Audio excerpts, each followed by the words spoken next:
Hello, welcome back children. How are you all doing? Yes? Fine? Very good. You all must be very happy. Though you are missing your school and friends, but still you are not missing your classes. So, you all must be really very happy. Okay children. Hope this new way of learning is very beneficial to you. Okay children, now coming to today's class, I am going to handle the 9th standard second language English unit 1 session 2. Do you remember children, in the last class what did you learn? Yes? Try to recall what are the things that you learnt in the last class? Yes, you learnt about prefixes. When you come to grammar, you learnt about prefixes, and based on the prefix what you learnt in the last class, I had given you an home assignment. Do you remember children? Yes. Have you done the assignment? Have you written down it in a notebook? Have you found out the answer? Is it correct? Have you done children? Good. Let us check up with the answer what you have written. Let us see whether you have written it correctly or no. The assignment was on fill in the blanks with the correct prefix word given in italics. Yes or no children? Yes. The first fill in the blank is when our teacher asked I spell correctly but my friend dash it. So, the answer for that is when our teacher asked I spell correctly but my friend misspelled it. Did you get the answer children? Check it up. Have you written it correctly? Yes, the word is spelled and the prefix for the word spelled is misspelled. Is it clear children? Now, let us go to the second one. We must maintain justice. It is wrong to do dash to others. The answer for that is we must maintain justice. It is wrong to do injustice to others. So, the word is justice and the prefix for the word justice is injustice. Did you get it correct children? Now, let us go to the third one. It is my fortune I am safe, but it is dash for my friend who was injured in the accident. So, let us see what is the answer for this.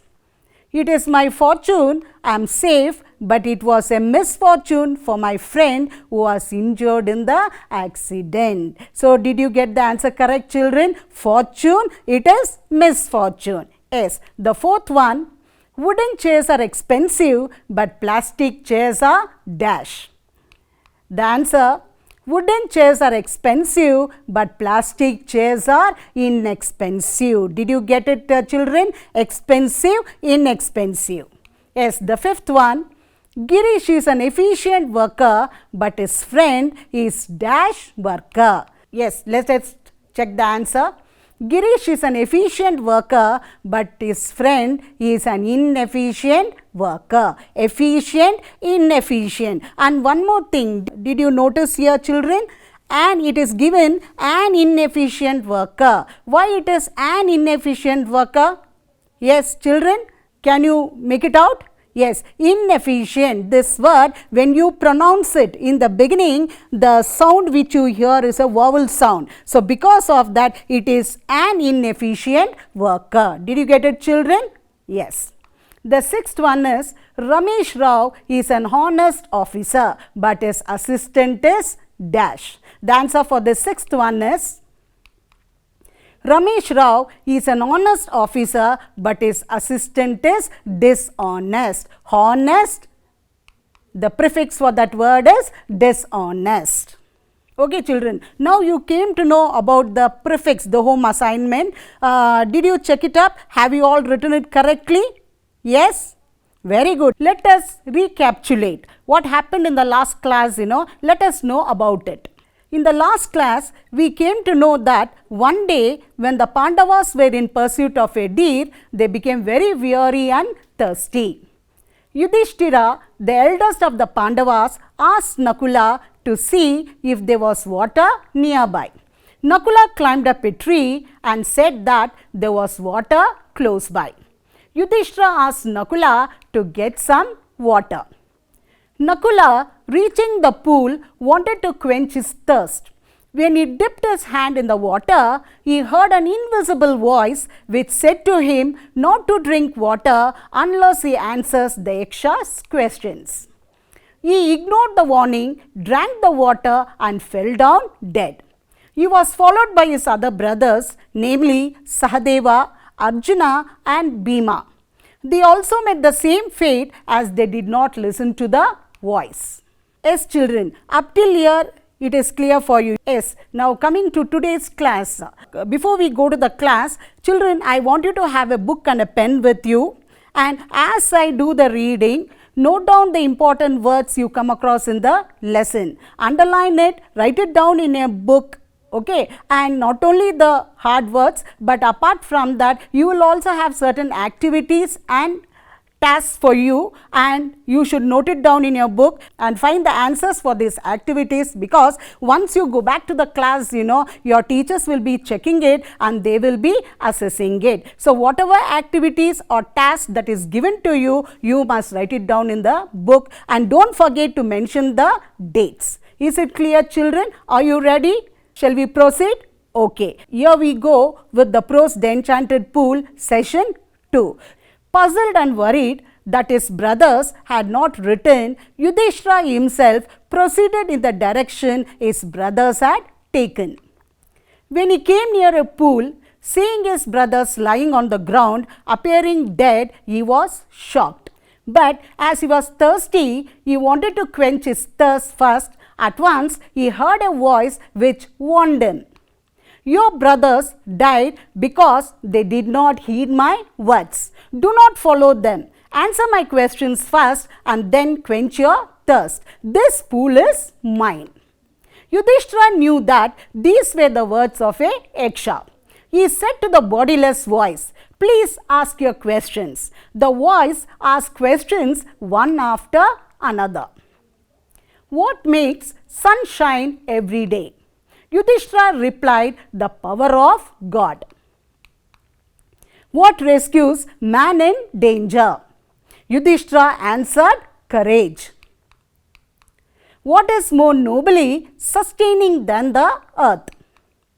Yudhishthira said, "The mother who brings up the children." What is faster than wind? Mind, Yudhishthira replied. What befriends a traveller? Learning. Who is the friend of one who stays at home? The wife. Who accompanies a man in death? Dharma, that alone accompanies the soul in its solitary journey after death. Which is the biggest vessel? The earth, which contains all within itself, is the greatest vessel. What is happiness? Happiness is the result of good conduct. What is that abandoning which man becomes loved by all? Pride, for abandoning that man will be loved by all. What is the loss which brings joy and not sorrow? Anger. Giving it up, we will no longer be subjected to sorrow. What is that by giving up which man becomes wealthy? Desire. Getting rid of it, man becomes wealthy. What makes one a real Brahmin? Is it birth, good conduct or learning?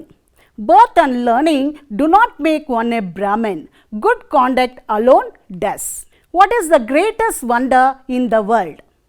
Every day, men see creatures depart to Yama's abode, and yet those who remain seek to live forever. Thus, the Yaksha posed many questions and Yudhishthira answered them all. In the end, the Yaksha was pleased and asked, "O king, one of your dead brothers can be revived. Whom do you want revived? He shall come back to life." Yudhishthira replied, "May the cloud-complexioned, lotus-eyed, broad-chested and long-armed Nakula, lying like a fallen ebony tree, arise." The Yaksha was pleased and asked Yudhishthira, "Why did you choose Nakula in preference to Bhima, who has the strength of 16,000 elephants, and why not Arjuna, whose prowess in arms is your protection? Tell me why you choose Nakula." Yudhishthira replied, "O Yaksha, Kunti and Madri were the two wives of my father. I, a son of Kunti, is alive, so she will not be bereaved. So to be fair, I asked that Madari's son Nakula be revived. The Yaksha was pleased and granted back the life of all his brothers. It was Yama, the lord of death, who had taken the form of the deer and the Yaksha so that he might see his son Yudhishthira and test him. He embraced Yudhishthira and blessed him. Yama said, "Only a few days remain to complete the stipulated period of our exile in the forest. The 13th year also will pass by. None of your enemies will be able to discover you. You will succeed." Saying this, he disappeared. Is it clear, children, up till here? So, you came to know how Yudhishthira goes in search of his brother. He is very much shocked seeing them lying dead over there. And then when he goes to drink water, once again, the Yaksha gives him the warning and he listens to the words of the Yaksha and he answers all the questions. The Yaksha is very happy with him and he gives him a boon, allowing one of his brother to come back to life. And when he says it is Nakula, he feels really very happy and he sees to it that all his brothers have come back to life. Now, let us move on to the glossary. Here in the glossary, you will come across the meaning of certain hard words which we came across in the lesson. The first glossary is puzzled. The word puzzled. The meaning of the word puzzled is unable to understand. Now, look at this picture, children. What do you see in this picture? Yes, you can see a girl having lots of books in front of her. Yes or no? Yes. And looking at her expression, we can make out that the book which she is referring is a maths textbook and she is not able to understand what is given in the text. So, she is unable to understand the concept. So, that is the meaning of the word puzzled. Now, let us go to the second word, that is revive. The meaning of the word revive is to bring back. Now, children, look at the board. You can see two pictures. Yes or no? In the first picture, you can see a potted plant. And how does the plant look? Yes, it is about to die. Okay. And what can you make out from the second picture, children? If you take care of the plant, if you pour water, keep it out in sunlight, what will happen? They will come back once again to life. So, that is the meaning of the word revive. Yes, now going to the next glossary word. It is prowess. The meaning of the word prowess is great skill at doing something. Okay, children, look at the picture over there. What can you see? Who is there in that picture? Yes, it's a picture of Arjuna, one of the Pandava brothers. And you all know Arjuna was very good at what? Yes, children, try to remember. He was very good at archery. So, great skill at doing something. That is the meaning of the word prowess. Now, let's move on to the next glossary word. Bereaved. A person is bereaved if a relative or a close friend has just passed away. Now, the next glossary word is exile. The meaning of the word exile is a period of forced absence from one's country or home. You can come to know that Rama, Lakshmana and Sita, for a period of time, they were being exiled from the kingdom. They were supposed to go and live in the forest. Now, let us move on to the next, that is, let me check up whether you have understood the lesson so far. Okay, and for that I am going to ask you some questions and let me see whether you will get the correct answers for these questions. Shall we go, children? Yes. The first question is, why do you think the Yaksha gave Yudhishthira a boon? Yes, children, note down this question, write it down in your book. The answer for this question is, as Yaksha was pleased with the answers given by Yudhishthira, he granted him a boon. The second question is, why did Yudhishthira choose Nakula in preference to Bhima? The answer is, Yudhishthira chose Nakula in preference to Bhima because Kunti and Madari were the two wives of his father. He, the son of Kunti, was alive. So, to be fair, he wanted Nakula, the son of Madari, to be alive so that Madari would not bereave. Did you get the answer, children? What you have written, did you check it up with it? Is it correct? Okay, let's move on to the third question. The third question is, why did Yama take the form of a Yaksha? The answer is, Yama took the form of a Yaksha to see his son Yudhishthira and to test him. Yes. Have you written correctly, children? Yes. Excellent. Very good. Yes. Now coming to the next part, that is grammar. Today, let us know what are adjectives. In this lesson, you come across certain words which come under the group adjectives of quality. Is it clear, children? So now let us know what is an adjective. So what is an adjective, children? You must have already learnt it in your previous class. Yes or no? Try to remember. Yes, did you get it? Yes, very good. An adjective is a word that describes a noun or a pronoun. Did you get it, children? Write it down in your notebook. For example, look at this sentence, children. Read the sentence. Shobha is a girl.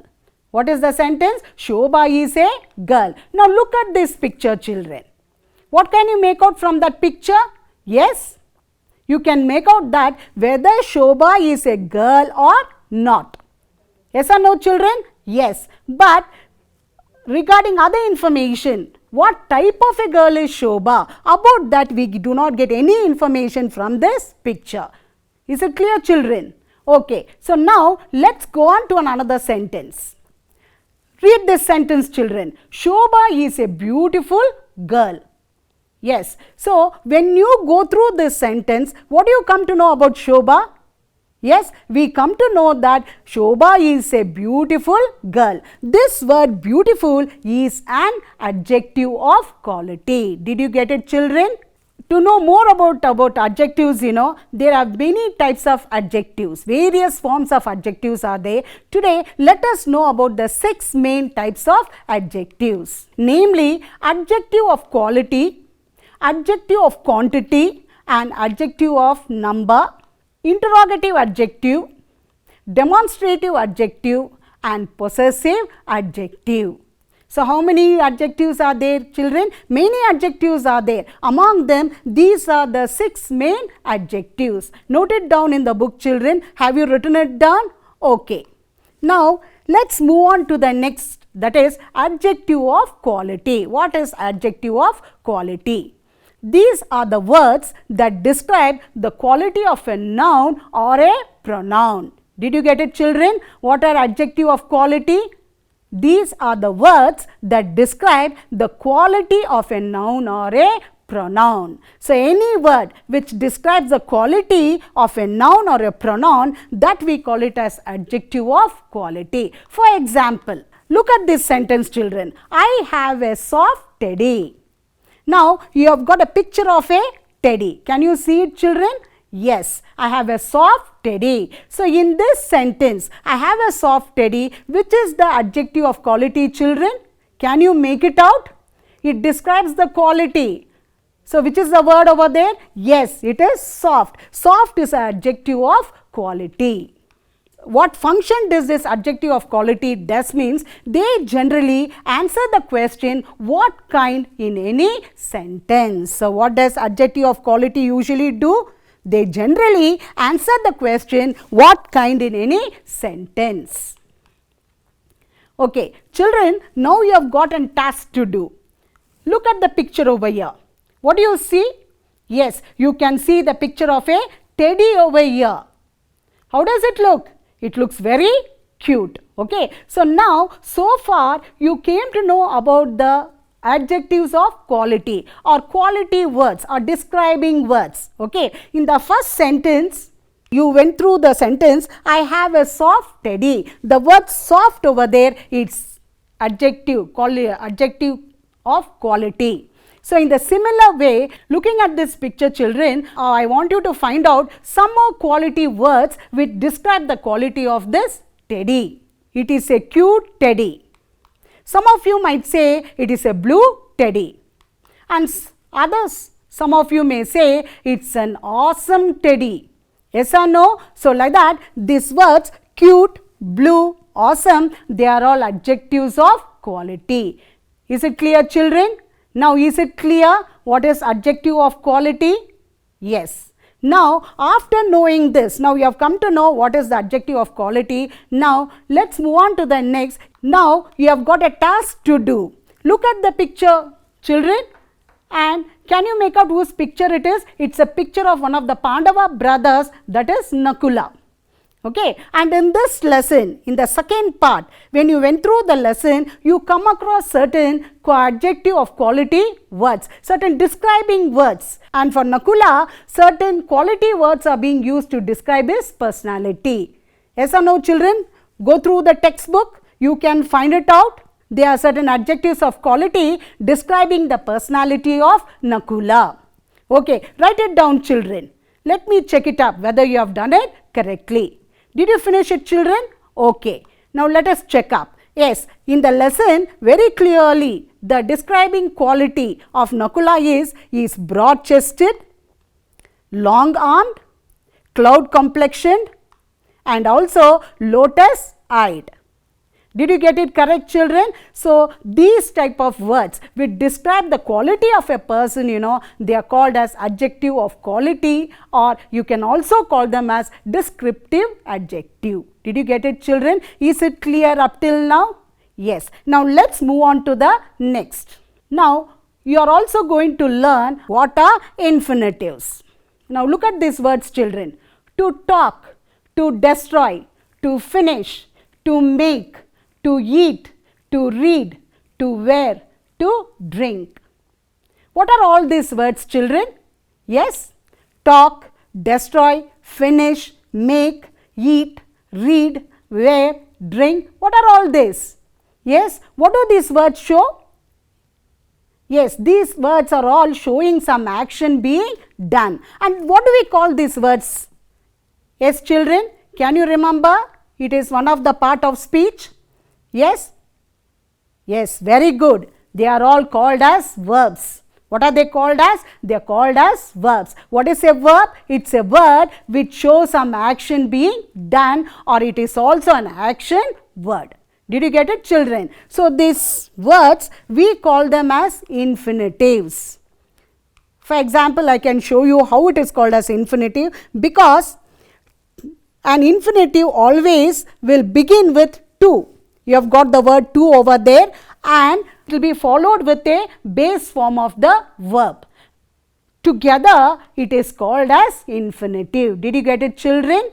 When the word begins with to and followed with a base form of a verb, it forms into an infinitive. So what is an infinitive, children? It's nothing but it's the to form followed by a verb. That we call it as infinitive. An infinitive is to plus verb form 1, first form of the verb or the base form of a verb. Okay, that we call it as an infinitive. Example, to drink. And here one interesting thing you have to note it down. What does that means? The interesting thing, though it is formed, the infinitive, though it is formed out of a verb, it does not act as a verb. Did you get it, children? Even though the infinitive is formed out of a verb, it does not act as a verb. It does not work as a verb, but it functions as a noun or adjective or an adverb. Did you get it, children? Most of the time, it is usually used in the present form. And when you talk about infinitive, it has got two forms. The first one is the to infinitive, that is the to form plus the base verb. The second one is the zero infinitive, that is the base. Only the verb will be there. That we call it as a zero infinitive. You must remember, infinitive is not a verb. So you cannot add s, es, ed or ing to the end, because base verb will be there and infinitive also. Is it clear, children? For example, look at this sentence, children. She eats an apple every day. My father goes to the office regularly. They walk for an hour. She is reading. And here you can see that there is no to form. So because of that, with the verb, you can add s, es, ed or ing. But if the to form is there and if it is an infinitive, you cannot add this s, es, ed or ing. Did you get it, children? Okay. Now let's move on to the next. You have got few examples for to infinitive. The first one is, he wanted to go to school. Second one, I hope to build a new house soon. The third example is, the people were shocked to see the accident. Did you notice, children, in all these sentences, to go, to build, to see, all these are called as infinitive. Now let's go to zero infinitive. You have got few examples over here. He cannot speak to you. Suman must go before it becomes dark. You made me come with you today. And here, what can you notice, children? There is no to form. Cannot speak. Must go. Made me come. There is no to form, only the base verb is there. Because of that, this we call it as a zero infinitive. Is it clear, children, up till here? So now, let us move on to the next, that is home assignment. Based on what infinitive you learnt now, based on that you have got the assignment. Now complete these sentences using infinitives. The first one is, I cannot decide where dash. Second, Bindu wants to know how dash. The third one is, I do not know what dash. The fourth is, Ranjan is learning how dash. Did you get it, children? Now you have to complete this sentence using infinitive. Already you have learned that infinitive means it's nothing but to form along with the base verb. Okay. So just recall what was being taught and try to do this assignment. Now you have got another assignment, that is, make sentences using the glossary words. As I finished doing the lesson, I explained certain glossary words. You came to know the meaning of the glossary words. Now I want you people to make sentences of your own using the glossary words puzzled, revived, prowess, bereaved and exile. Just look at this QR code which is given at the top corner. What do you have to do with this QR code, children? You have to scan it. Why should you scan it? Because when you scan the QR code related to this first lesson, if there are any activities or any task or something like that, maybe it is based on language exercises or vocabulary or more comprehension questions, for all that you have to scan the QR code. Is it clear, children? Will you do it? Yes. I hope this class was really very helpful to you. So until I meet you in the next class, it's bye from me. Bye, children. Thank you.